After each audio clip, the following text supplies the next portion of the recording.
In 1963, scientists studying Hubbard Brook Experimental Forest in New Hampshire made a shocking discovery.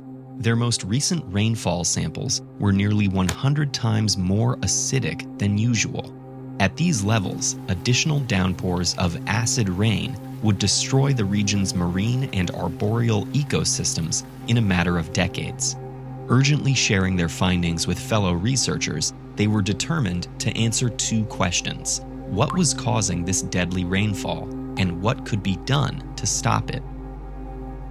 Rain is never just composed of water. Chemicals and particulates in the atmosphere can be found in every drop, and some compounds, like carbon dioxide, make even regular rainfall slightly acidic. But this pales in comparison to the powerful acids produced when water interacts with oxides of nitrogen, or sulfur dioxide. On the pH scale, which measures acidity, each whole number is 10 times more acidic than the one above it. And where normal rain has a pH of roughly 5.4, rain that's interacted with these gases can rank as low as 3.7. Oxides of nitrogen and sulfur dioxide can appear naturally as a short-lived byproduct of volcanic eruptions or lightning strikes. But power plants, refineries, and vehicles that use fossil fuels consistently pump large quantities into the air. These dangerous gases travel with the wind, spreading hundreds of kilometers from the pollution's source. Acting like roaming clouds of destruction, their presence dramatically increases the acidity of local precipitation, creating acid rain, acid snow, and acid fog. These all acidify lakes and streams, kill crops and forests, and damage soil to inhibit future growth. Over time, acid rain can even corrode human structures made of stone or metal. By the 1970s, scientists in North America and Europe classified acid rain as a major environmental threat. But despite clear evidence tying the problem to air pollution, companies denied responsibility and cast doubt on the research. In the United States, corporations lobbied against regulating pollution and convinced politicians that such policies would raise energy costs and threaten jobs. These obstacles led the government to delay changes and mandate further research into the issue.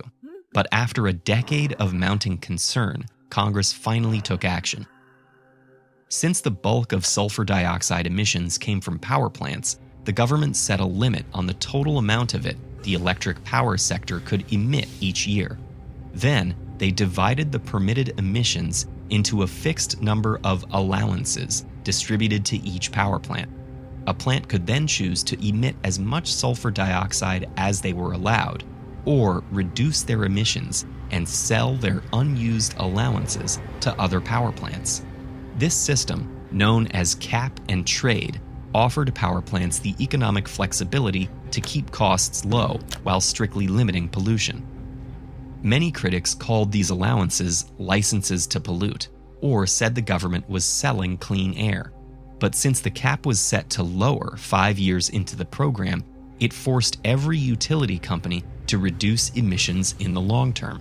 Some plants added desulfurizing scrubbers to their smokestacks, or switched to low-sulfur coal and natural gas. Oxides of nitrogen emissions were also reduced with relatively low-cost technologies.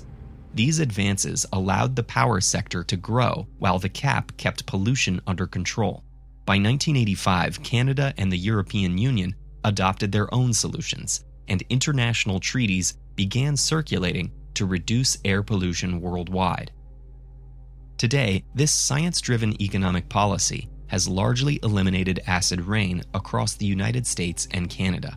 And while many ecosystems still need time to recover, scientists have sped up the restoration of other areas by reintroducing essential organisms killed off by acid rain.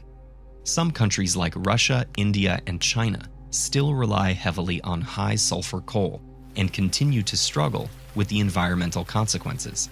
However, acid rain's relatively quick journey from major threat to minor issue is rightly celebrated as a victory for policies that protect the environment. Cap and trade can't solve every environmental problem, But by using scientific consensus to guide policy, adopting efficient technology, and being unafraid to impose reasonable costs for pollution, countries can stop a growing storm of destruction before it's too late. For an example of a country that took decisive action to solve a problem, let's talk about the Netherlands. After a brutal storm surge killed nearly 2,000 people, the Dutch government created the Delta Works, the most sophisticated flood prevention system in the world. Find out how it keeps the Netherlands above water with this video.